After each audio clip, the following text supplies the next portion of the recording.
Now let's talk about Joel Osteen. What a fraud this guy is. What is the appeal of people like this? Okay, it's kind of understandable if you're somebody who is having a little trouble getting a break in life.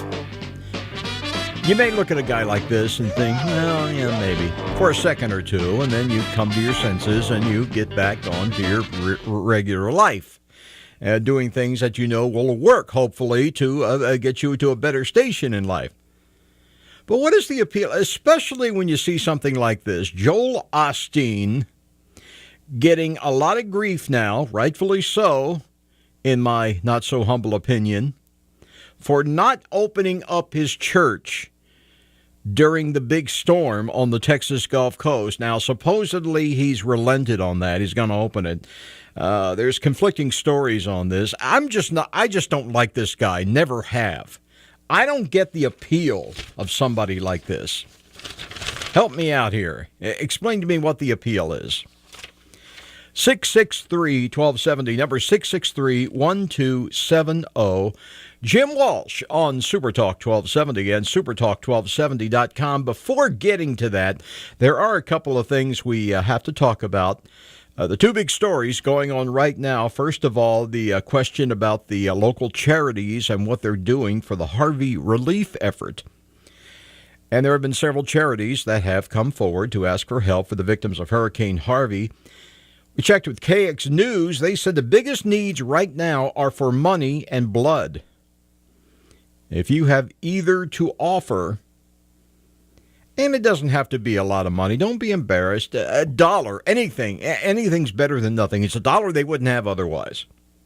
But if you can offer either blood or money, you should contact the Salvation Army, the American Red Cross, or in the case of blood, I suppose, the United Blood Services. They all have offices in Bismarck, and they will be happy to help you help the folks down in Texas and now Louisiana as they're continuing to get hammered by this unbelievable storm. And the other big story, of course, the public vigil for Savannah Graywin, the young woman whose body was found in the Fargo-Moorhead area over the weekend. Questions about the vigil in town here. It's at the Capitol grounds tomorrow evening at 8 o'clock. Don't bring candles. Somebody was asking about that. Open flames are not allowed on the Capitol grounds. What you can bring are battery-operated candles or those glow sticks, like some people use on the highway when they break down on the highway and you break the stick and it starts glowing so people can see the traffic. I don't know who would have those. I suppose Walmart would carry them, you would think, or a good auto supply store because, again, they are used quite commonly for side-of-the-road emergencies. But bring battery-operated candles or glow sticks, and they're asking everybody to wear a red shirt. But open flames, not a good thing. Tomorrow night, 8 o'clock, that's the time for the vigil. Now, back to our friend, Mr. Osteen. This is just too easy going after people like this. Now, I'm not a religious person.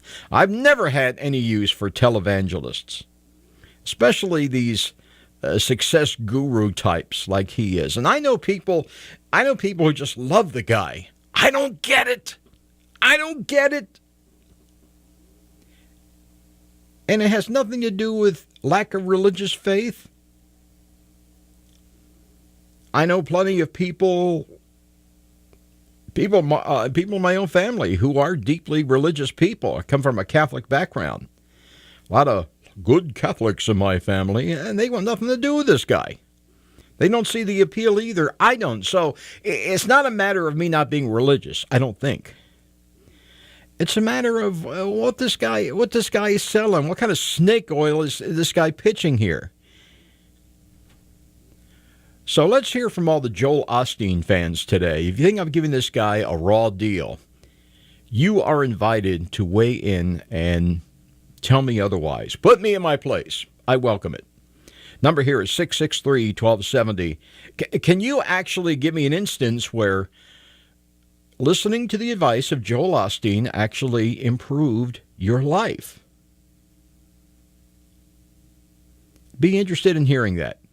663-1270, 663-1270. Here at Super Talk 1270, there's a whole mixture of information and misinformation and just plain goofy information about the Lakewood Church in Houston, Texas. Of course, they're still dealing with the storm down there, and they will be for a few more days. Although the storm has turned a little bit back to the east now in Louisiana, New Orleans. It's a mess. And New Orleans just had a flood about a month ago. They're just coming out of a big summer flood. New Orleans, of course, is a city that is actually about 7 or 8 feet below sea level. And so, unfortunately, they may have to be dealing with that. This may be Katrina all over again. Hopefully not. But in Houston, in some areas of Houston, it's like Katrina. Do you see that one picture? It's on the web, on Facebook. Well, the picture of the airport where you see the Southwest Airlines jet mostly underwater. Guy who took that picture should get a Pulitzer. That is an amazing, extraordinary image. And that just gives you some idea as to how bad things are there right now. So you have these godmongers selling their religious snake oil. And you've got Joel Osteen with his big, giant mega church. There are hockey rinks in major cities that don't hold as many people as this mega church holds. It's like 17,000 people. It's like Madison Square Garden, except it's a church. And it's not open for the hurricane, or it may be open now. There's all kinds of conflicting information coming out about this, but just the very idea, the idea that he wouldn't want to open his church, he wouldn't want to sully his church with a lot of those great unwashed people, some of them aren't even Caucasian. I wouldn't put it past him. Not for one New York minute. Your comments welcome, 663-1270. Jim Walsh here at Super Talk 1270. Online, supertalk1270.com. For more conversation, your calls coming up. Cause Jeebus, he knows me. Thank you. Thank you, Jeebus. Now, people are upset with Joel Osteen. He has not opened his church to hurricane survivors, or maybe he has, or apparently he was thinking about it for a while, or he said he was. And then he didn't, and then they said he did, then he said he didn't. But I've had my fill of this guy. Well, what is the appeal here? How desperate do you have to be to send money to some cheesewick like this guy? I don't get it. 663-1270. Your comments welcome here. Talking about Joel Osteen, this megachurch televangelist schmuck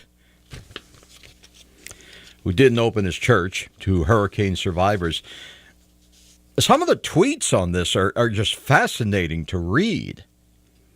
Yeah, comment here, lots of people online wondering why he hasn't opened his 16,000-seat mega church. Now, there was some speculation. There were some tweets that his church was flooded. Apparently it's not, though.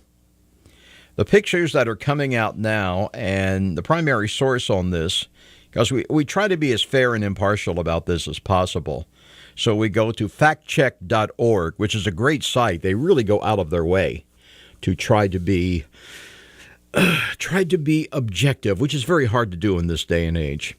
But go to factcheck.org and take a look at what they say. It's got a whole 9-page thing here about the Osteen flap with the hurricane. And they talk about his tweets and some of the tweets in response and some of the pictures. Like there's a picture here supposedly of the church flooded, but it's not the church. It was taken somewhere down the road from the church. And there's an actual picture taken outside the church. This thing looks like Madison Square Garden. It's humongous. It's huge. It's hugely humongous. Thank you, Mr. President. But actually, the Lakewood Church main entrance, there's about there's a picture here from last day or so. There's about 20 cars parked out front. There is no flooding. Yes, it's raining. Yes, the road is wet. The ground is wet. But there is no flooding on the roads anywhere. You could park there, get out of your car, walk into the mega church, and your feet might get a little wet. You might have to take off your shoes and let them dry out for a while. That's the extent of it. That's the extent of the flooding here. So much for the church being flooded. Oh, and this is precious. He did send out a tweet asking for everyone's prayers for the people of Houston. Do me a favor, okay? Do me a favor. I'm just going to say this once. If praying for the people victimized by Harvey is what you plan to do, and the only thing you plan to do, do us all a favor. Keep it to yourself. Don't want to hear it. If you can send anything tangible, $1, anything, that's one thing. But if all you're going to do is sit there and pray, don't insult the rest of us who are actually doing something tangible, however small it may be. Sending $1 to the American Red Cross or the Salvation Army, all good organizations, sending $1 to these people is going to do more good than all the prayer in the world. Don't insult my intelligence on this. So where are all the Joel Osteen fans today? This guy's making tons of money, so you know they're out there. Seriously, defend this guy. Come on, 663-1270, 663-1270. This is just the kind of thing that, as a non-religious person, it really burns my gluteus maximus to see these hustlers taking people for this. And then they've got this big, giant, beautiful church, and they won't even open it up. Yeah, this thing is like I swear this thing is like the Astrodome or something. It's humongous. 16,000 people. You know how big that is? That's like Madison Square Garden size. That's like the LA Forum. That's like, how big is the one in Fargo? The Ralph. Well, it's probably, isn't that bigger than the Ralph? I mean, the Ralph is pretty big, but this is big. This is pretty big too. You would think, I mean, if there was an emergency here, you know the Ralph, and let's give them credit. There are churches who would open their doors and have opened their doors to the victims of this disaster, and that's fine. That's wonderful. But here's a guy who makes his entire living peddling hope for people, hope for a better life, hope for a better existence, hope for salvation, whatever that may be. Here's a chance to really put his money where his mouth is. What happens? Oh, we're just going to pray for them. Don't want to get our hands dirty. Doesn't want to break a nail. God forbid. Yeah, let's see here. Some great tweets. Very, very, very revealing here. A guy named Matt Novak. Descriptions from the church use strange language and don't actually say the church itself has been flooded. They just don't want to answer that question. They show these pictures and try to shame everybody, but you ask him, is this actually the church? Well, and they kind of sidetrack the issue. They're like the hardcore Trump people. They just don't want to, we'll talk about what Obama did 5 years ago on Thursday afternoon. Yeah, but Obama did this. Yeah, but we're not talking about that. Gallery Furniture down the street from Osteen's church opened its doors to its warehouse for use as a shelter. Right down the street. Flooded? No. Oh, wait, guys. Maybe he just wants everyone to meet at his $10 million home. That must be it. No. Alrighty. You can smell the blood. The answers on Google about why it hasn't opened for flood victims don't say it's flooded. But again, directed to Lakewood Church. Houston needs more shelters for Harvey evacuees. If you're just tuning in, you're wondering why we're talking about this thing that's happening in Houston. The deal is Joel Osteen, who is this success guru, mega church, televangelist creep. He's one of these guys who's always pitching the snake oil of personal success through Jesus. And he's getting a lot of flack right now because initially, at least, he didn't open his church as a venue for relief for the victims in the area of the big hurricane, which, if you've seen the pictures, like of that airport with the planes underwater, this is a major thing happening down there. And all these folks, including some churches, to their credit, a lot of churches, a lot of organizations, schools, social halls, union halls, all these people who have these places to open up to people, they're opening up to people. Have you heard about the Cajun Navy? This is a bunch of guys who got together. They're not vigilantes or anything like that. It's just a voluntary union of people. Some are policemen, some are firemen, some are just regular folks. They may be construction workers, whatever. They have binded together in the Louisiana region just to help people who need it. So there's a lot of this going on right now. A lot of people are throwing their doors open to the needy. This really is America at its best. God knows we've seen America at its worst. We've seen enough of that in the last month or so, between Charlottesville and whatever else.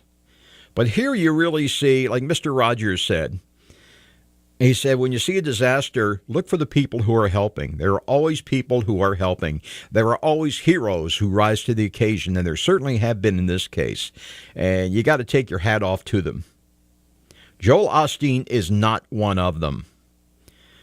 This clown, with all his money, preaching his success mantra, actually dragged his feet on opening the doors of his own pristine megachurch to the needy, the homeless, the hungry, the people who have been displaced, whose lives have been at least temporarily ruined by the apocalyptic force of this hurricane, now tropical storm. And by the way, the storm continues. And again, if you're just punching in, got some information here. There are some local chapters of various national charities who are willing to accept your donations. They're asking for money. They're asking, basically, they need two things. They need money and they need blood. If you have either to offer, please contact the American Red Cross or the Salvation Army or the United Blood Services. United Blood Services. They all have offices in Bismarck. The Blood Service, don't they have that office over on 12th Street, right up the road from Denny's there? Is that them? Well, I'm sure if you stop there, they can help you too, whoever they are. And like I say, if you don't have a lot of money, a lot of us don't, you have $1. A dollar will help. It's $1 more than they're going to get apparently from the Joel Osteens of this world. 663-1270. Yeah, defend Joel Osteen. Tell me why I should have empathy for this guy. Jim Walsh here at Super Talk 1270, supertalk1270.com. Coming up, we're going to talk about social media and why social media has gotten so nasty in recent months. Could it have to do with the guy in the White House? Well, I'll get to that in just a bit here. Super Talk 1270.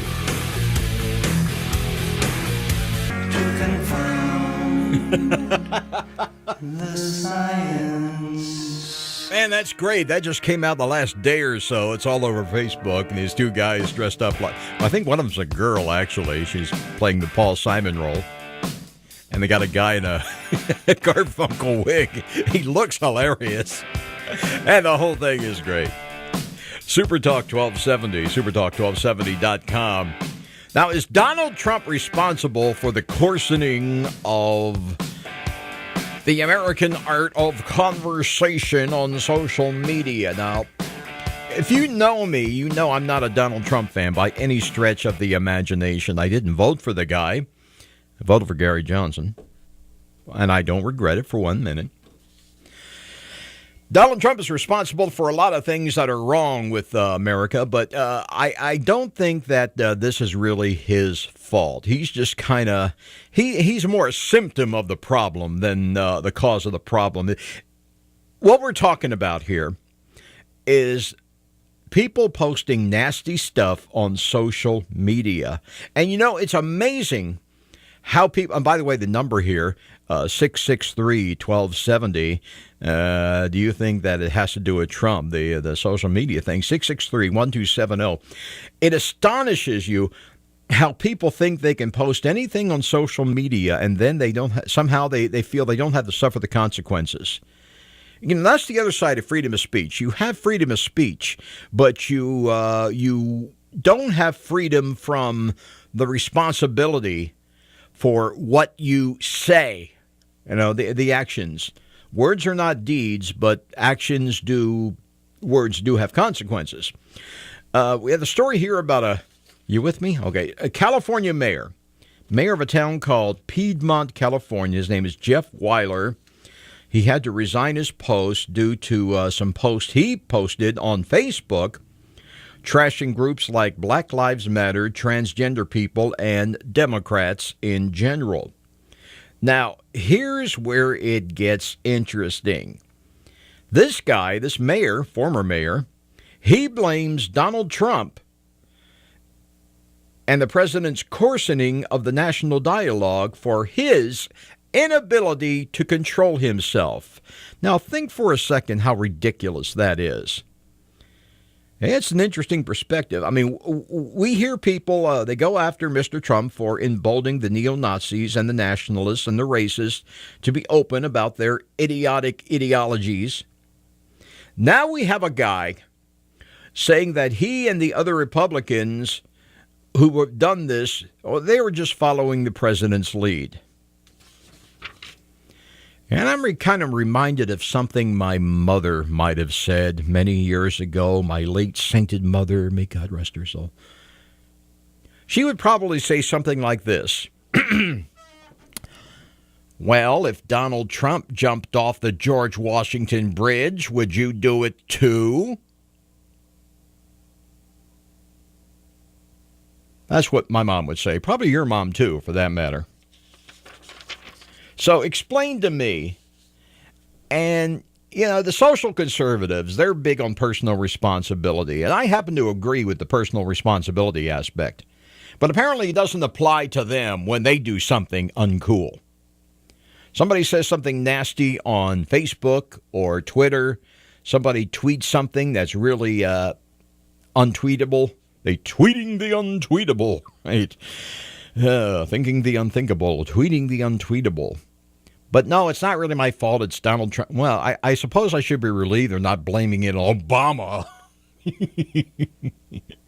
No, they're saying, well, it's because the president, he does it, so we do it too. Well, what the hell kind of 12-year-old thinking is that? What kind of sixth grade mentality is going on here? Yeah, he did it, so I'll do it too. Monkey see, monkey do. Dop, dop, dop, dop, dop. Yeah, Donald Trump, I don't like the guy. I think there's a lot of things wrong with the way he runs things for the country, but I don't hold him responsible for the coarsening of social media. Social media has been like this for a while. If anything, it may have brought to light this issue, which has been there all along, but I don't see how you can say he caused it. That's an excuse for the inexcusable. And you really have to wonder about the people who thought, well, this guy is a blowhard on social media. That means I can do it too. You see, we heard a lot of this, and I can say this because I'm an old guy, you know. I'm one of them baby boomers. I've been around, but back when I was a young pup, we had this President Nixon. Remember what David Bowie said? Do you remember your President Nixon? And there was a lot of that same kind of feeling back when Nixon was in office. But to me, it never really held water. Is a guy like Nixon or Trump, is he the follower or the leader in this case? Back when Nixon was in office, people talked about the tone of the country, how overnight it seemed. You know, we lost Bobby Kennedy, we lost King, Hubert Humphrey got shot. He didn't get shot, but he lost the election. A lot of people thought by all rights he should have won, and we got Nixon. And it seemed like overnight the country turned dark. People got dark and paranoid and stopped trusting each other and got more short-tempered. Well, maybe they did, but do you really say that Nixon was the cause of that because of his personality?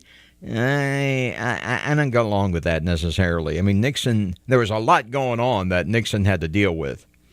And no, this is not to defend Richard Nixon, but again, it's a question of, are you leading here or following? Is the president, is he really responsible for something like this? We're talking about the coarsening, as they say, the rudeness on social media, which has always been there. It was there. Social media, if you take it back to the days when everybody corresponded via email, and then you're going back to the Bill Clinton era, I don't think anybody would say that Bill Clinton was a dark, brooding, obsessive kind of guy. I mean, there were things wrong with what he did, to be sure. There's a lot of things he did I didn't like. You know, a lot of things they all do that I don't like. But is any one guy really responsible for the overall, unless the person's a total monster, unless the person is just so evil that people just get bummed out because of the way he's running the country? You could make that argument about Nixon, maybe. But Trump, I don't see it. I really don't. Number here is 663-1270. I'd love to get your thoughts on the question. Is Mr. Trump, and we're trying to be fair about this, I don't like the guy, but let's be fair here. Is the current president responsible for the rude tone of so much of our social media? I don't think so. 663-1270. Your comments welcome. Super Talk 1270. supertalk1270.com.